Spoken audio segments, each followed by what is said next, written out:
Kawang'io motende kod weche mag kedo kod mibadhi en ni apisas mag EACC omako obila dek mag ndara manoyudi ka kawo asoya apaya ma Mai alwora ma Karagita e boma ma Naivasha.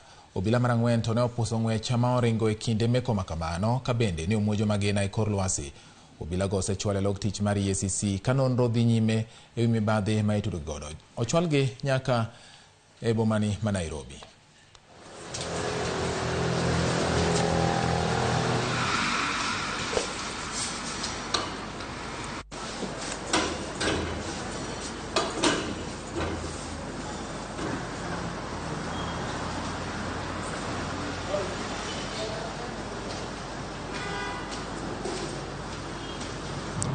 This morning, the EACC managed to have a raid where we managed to arrest 3 traffic police officers who were taking bribes along the road from motorists.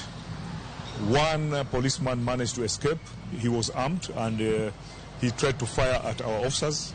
Fortunately, there were no injuries, but he managed to escape. And our position as EACC is that in coordination with the office of the IG, where we are in communication with the IG and the IG supports our operations, is that traffic policemen and policewomen should never be armed unless it is extremely necessary for their own safety.